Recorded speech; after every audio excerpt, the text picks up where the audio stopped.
Hello everyone. In today's video we are taking a look at one of the classics of ufology, a case dating back just over 50 years which took place in the UFO hotbed of America in the state of New Mexico.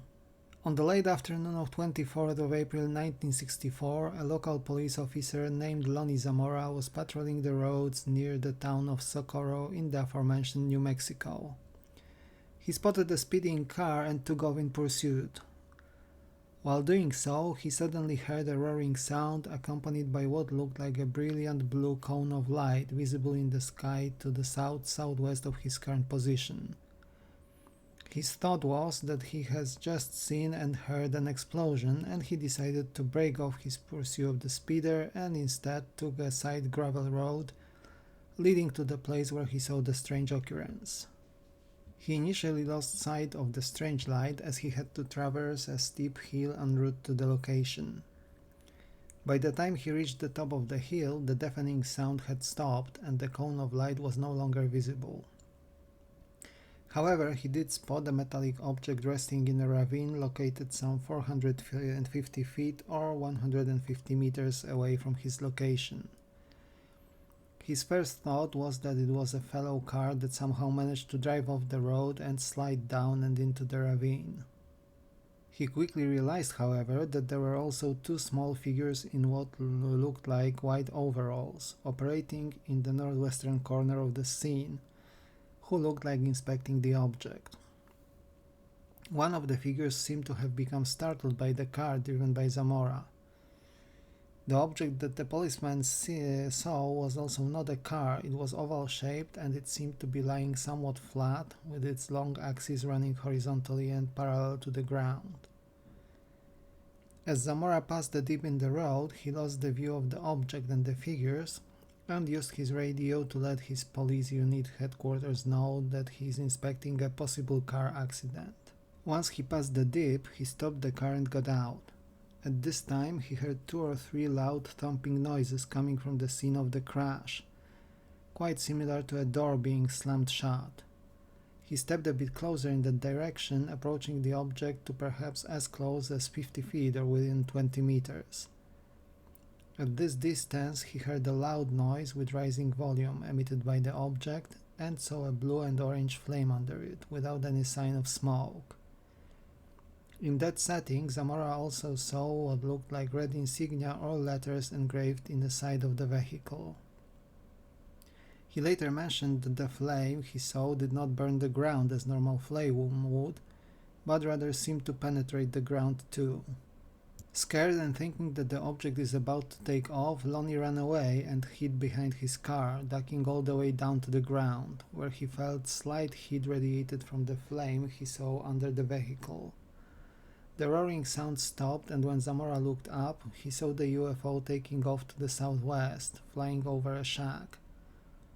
Shaken, he got back into his vehicle and contacted his headquarters again, reporting the situation as the object was flying past the Box Canyon or the 6 Mile Canyon Mountains, which were located approximately 6 miles away from the encounter spot, and the entire situation happened in less than 2 minutes. Zamora received reinforcement in the person of Sergeant Chavez. Together they inspected the location where the UFO had been moments before and found burning plants at the site, including badly burned bushes. They also found clearly visible trapezoidal imprints, which were around 14 inches or 40 centimeters long, 7 inches or about 18 centimeters wide, and 5 inches or 12 centimeters deep. In the evening, Zamora was investigated by an FBI agent named Arthur Burns Jr., who arrived at Socorro as the agency was notified about the event. He in turn notified the White Sands Missile Range, who sent Captain Richard T. Holder. Military police arrived at the scene of the event and collected various samples, working at night in artificial light. The next morning, Captain Holder received a call from a colonel at the Joint Chiefs of Staff, which meant that higher echelons of the military were involved in the event now. 2 days after the event, 2 military men, Sergeant David Moody and Major William Connor from Kirtland Air Force Base, arrived at the scene, and took radioactivity measurements. On April the 28th, so 4 days after the event, Dr. J. Allen Hynek, the legendary UFO researcher involved in Project Blue Book, arrived in Sonora and interviewed the two policemen, Zamora and Chavez. More ufologists studied the area as well and obtained metal samples in the landing area. They had sent the sample to the NASA Goddard Space Flight Center, where it was analyzed by a metallurgist, and the results indicated that the material was some kind of a zinc and iron alloy.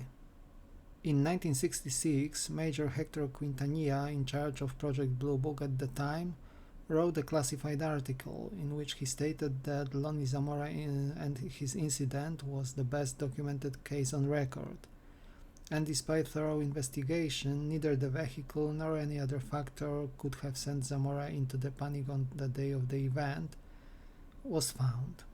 Explanations like a test of a lunar surveyor module carried out from the White Sands Range also proved to be unsuccessful in this case. Interestingly enough, the Lonnie Zamora incident was not just one at the time. The same or a very similar looking object was observed in various places across the southwestern and western states throughout the last week of April 1964. Given the high credibility of the witness of the main sighting, this incident still remains one of the more convincing cases of possible UFO landings in modern history. What do you think of the Lonnie Zamora incident, dear viewers? Do you think that the police officer indeed saw something unexplainable in simple terms and non-human beings that afternoon?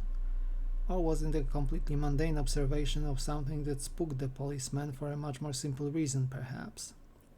Let me know in the comment section down below.